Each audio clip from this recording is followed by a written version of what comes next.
First speaker is Phil Mote. How much has snowpack declined in the western USA?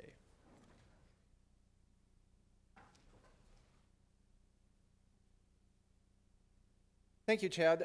Darrin Sharp was going to give most of this presentation, but unfortunately he's not able to be here today. Some of you may know that I used to dabble in snowpack measurements and found them a fascinating record of mountain climate. Kind of got away from that after about 2008, but was recently prompted to revisit the snowpack trends, and so sort of ambitiously put in this abstract for the conference and ended up doing a lot of the work in the last 2 weeks. You know how it goes sometimes. So I'll give a little background on snow in the western US, talk about our new results for observations, our new results for the VIC hydrologic modeling, and then next steps.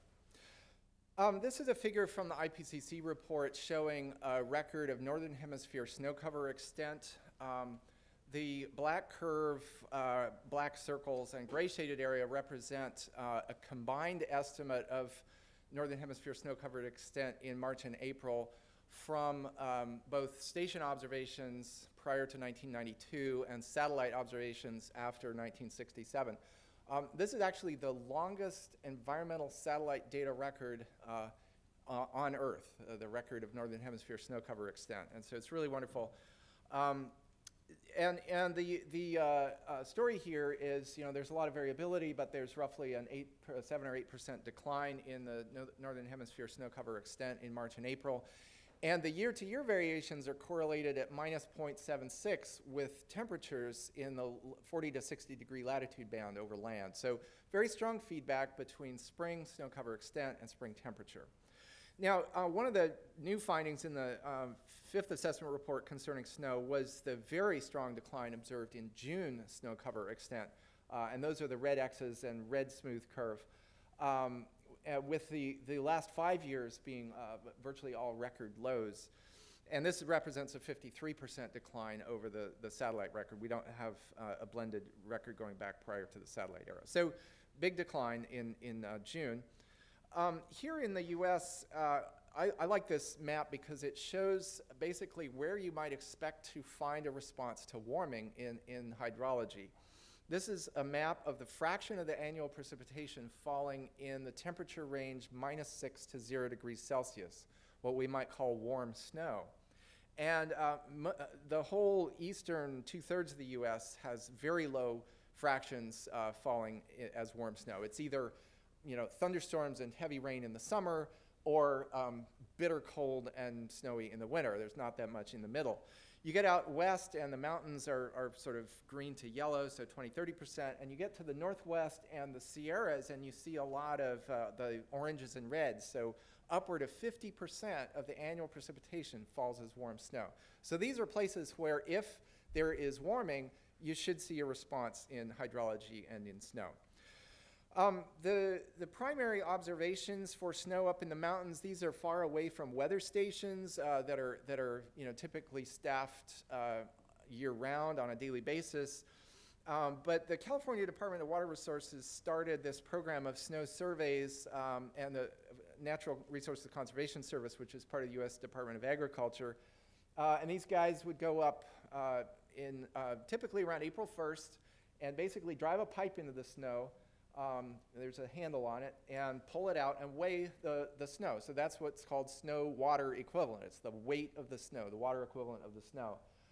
Very difficult to do in some places, but these long records are you know, a great service to those of us who study climate, but they were originally intended to estimate how much water would run off and be available to grow crops in the summer. That's why it's Department of Agriculture. More recently, starting in the 1980s, automated sites, you can't really see the instruments on the right except what's above the snow, but big snow pillow filled with fluid, and as the snow piles up on it, it increases the pressure. That's measured, and then the results are telemetered back to civilization, and so you know day by day how the snowpack changes, and you don't have to put anybody in harm's way to go up to these remote locations. So many of these observations have switched over from the manual to the automated. NRCS and California Department of Water Resources provide, in many cases, both records and then a statistical blending of the two. For our purposes, we used whichever was longer, which was typically the snow course and then appended the snow tell at the end with the statistical corrections. If you were next door in the last session, you saw an introduction to the Vic hydrologic model developed here at University of Washington by my co-author Dennis Lettenmeyer and also by Eric Wood at Princeton about 20 years ago and steadily improved since then. It's a distributed hydrologic model, which means gridded. It has multiple vegetation types within each grid cell and multiple elevations for the snow model. You feed in daily max and min temperature and precip, and then it calculates all sorts of hydrologic quantities, including the snow water equivalent. And you can run that, in this case, over the period from 1916 to 2014. It's implemented for these studies and many recent studies with Vic at a 1/16th degree lat-long grid, which is roughly 4 by 5 kilometers, so pretty fine scale. This was sort of the canonical figure that everybody shows from this paper, comparison of the trends observed on the left and modeled with Vic on the right. So the red circles show decreases. You see the legend in the upper right. Blue circles show increases. The size of the circle, more specifically the area of the circle, is proportional to the trend. So you see over in Oregon and Northern California a whole lot of circles that are upwards of 80%. Looking on the Vic slide on the right, the trends are, you can see, of course, it's wall-to-wall coverage. And there are a couple of interesting things to note. One is that the big cluster of blue circles on the left in the southern Sierra Nevadas, where indicating increases, are missing from the Vic simulation. A second is, as you look in the mountain ranges, especially the Cascades, you see that at the tops, the colors are white, indicating essentially no change. And then you get up into Canada, and there are even some blues. As you go down in elevation, the trends get redder and redder, closer to minus 100%, until you get to the snow line. So to focus on that feature, the next plot is going to bin the observations for the Cascades by temperature. So since the elevation temperature relationship changes with latitude, we just bin by temperature. So the red, so the y-axis is the midwinter temperature, the bins indicated there on the left, and all the Vic grid cells are summarized by those statistical distributions in red, and then the observations in blue. You can see what we saw in the previous diagram: high elevations, no trend. As you go to warmer locations, the trends approach minus 100%, and the Vic and observational distributions agree really well. So I like this figure actually better than the previous one. And this points very much toward warming as the culprit, because if it was precipitation variability, there would be very little difference in altitude in the trends. So a question arose as to, if you were to try to come up with an aggregate answer for how much the trends have changed, how would you do that? And another thing I want to point out, we used this 1950 to 97 period not because we were nefariously trying to maximize the trends, as some suggested, but in fact, the Vic simulations ended in 1997, so that was the constraint on the late end. And as we'll see shortly, the beginning point of the observations needs to be chosen carefully to get adequate spatial distribution. So we picked it for scientific reasons, but a question arose as to how you'd combine these and what effects those choices about the timing might have. So in this paper in 2008, we looked again at the Cascades only, and instead of just averaging all of the observations in a given year, we considered the effects of the distribution. Half of the April 1st snowpack in the Cascades lies at altitudes below 1,200 meters, which were very poorly sampled prior to about 1945. And so when we did an area weighting by elevation band, the area weighting led to the observational trends indicated in O, and the Vic simulation indicated in V, and then we did a linear plot of the two, and the two straight lines actually lie right on top of each other. So once you account for where the observations are, you get a very close result with Vic. And over this period of record, we felt that 1944 was sort of the earliest we could push it back and have adequate sampling. And at this point, the Vic simulation had been extended to 2002. So that's the common period. So minus 28% decrease in April 1st SWE in the Cascades, which are, as we saw, is one of the most sensitive mountain ranges.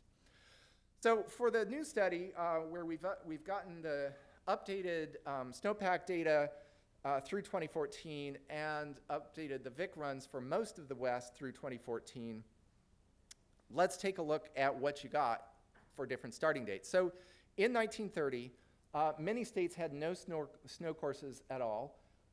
Washington had only a handful, and they were all at very high elevation. As you go to 1940, you can see quite a lot better coverage. Washington is still rather light and only has one snow course below 1,000 meters. They're starting to fill in the Southwest. California, I should have pointed out, in 1930 has always had the best network per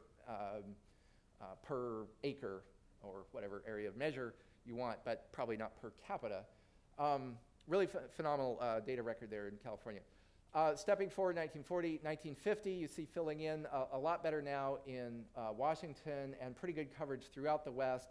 Then you go forward to 1960 and really excellent coverage. Now, I've only shown you the distribution with respect to latitude and longitude, not with elevation, and that's a whole separate issue, as we've just pointed out. So the key message here in handling the observations is that the starting date you choose, in other words, requiring data to be available as far back as year X, determines the coverage. And because of this strong altitude dependence of the temperature response, the start date also determines the sensitivity to warming. If you only use high elevation observations, you're averaging over sites that have maybe a 20% decrease over this very sensitive period, whereas if you do the full range, it's going to be bigger. So we tried a variety of start dates just to see what the effects would be for these new, for this new update. We required at least 50 years of data to be available. And then because of the very strong influence in a linear fit of the first and last few years, because it's basically exerting a torque on the line, we wanted to see whether it made a difference in how many years you required out of the last 10 years, 1, 5, or 9. So we're going to show examples of all these. And for quality assurance, we looked at ratios of month-to-month snow water equivalent. We didn't find any problems, but the last time I took a pass through these data, we found a few values that were really screwy. We also looked at values of SWE to snow depth ratio, just to make sure everything looked reasonable. So here's a summary of the median trend for all snow courses available with a given starting year, and also the number of snow courses. And in the second column, we're typically requiring 5 years in the last 5, and then for 1945, we just gave that example. So 1930 is sort of a special case. Virtually all the observations are in California. It was a very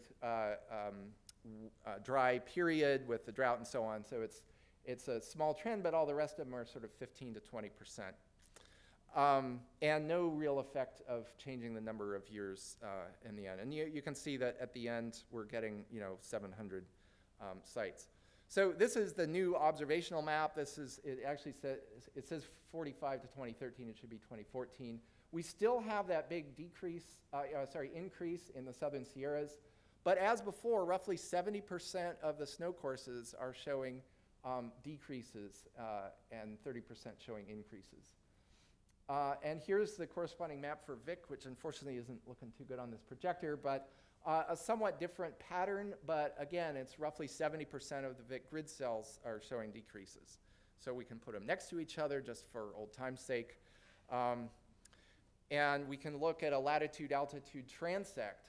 So we see the very high elevation Sierras over there on the left with all those blue circles, still a puzzle.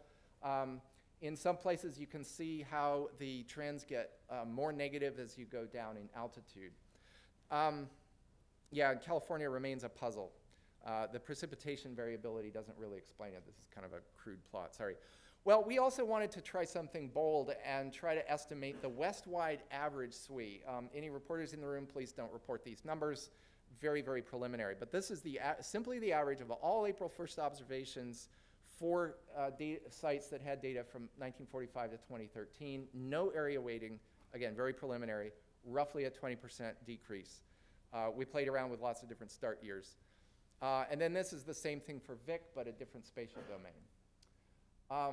And looking as a function of month, the trends get more negative as you go from winter to spring. We didn't have enough data for June, but the 1950 to 2013 trends were about minus 40%. So conclusions with this 10-year update, the basic story is still the same, about a 70% fraction of either observations or model grid points that show negative trends. The Southern Sierras are still a puzzle. These regionally average trends are minus 10 to minus 20%, but again, this is very crude initial estimates. So we're going to address the sampling issues in observations and how to combine them into an area average, extend the VIC simulations to the rest of the West, and we also want to get beyond linear trends and actually do a multiple linear regression on various forcings, radiative forcing, and so on to try to tease apart the temporal patterns a little more accurately than just linear trends. So thank you.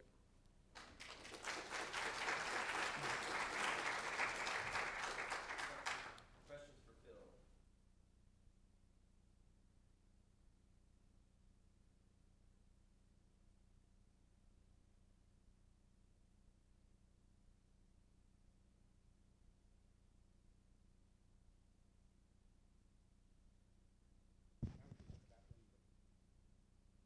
Yeah, that's a good question. So in our earlier work, we did some point-by-point comparisons of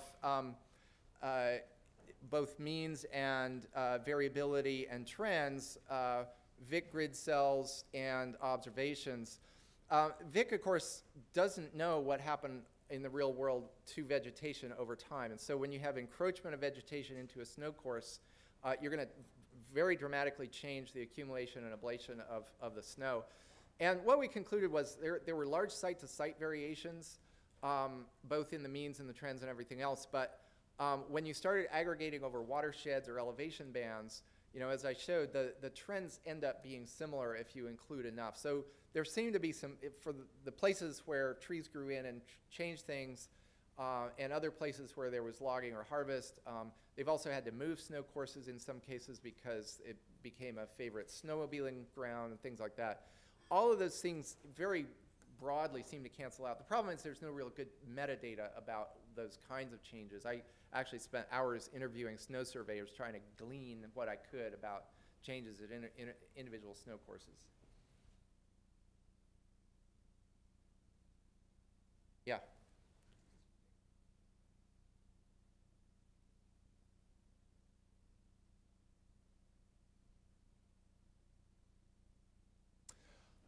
That's a good question. As you may have heard in the other talk, Dennis's group is now also running PRMS and ULM.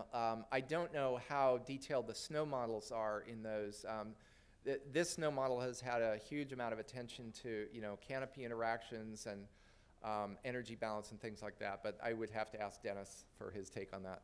I'm not the hydrologist.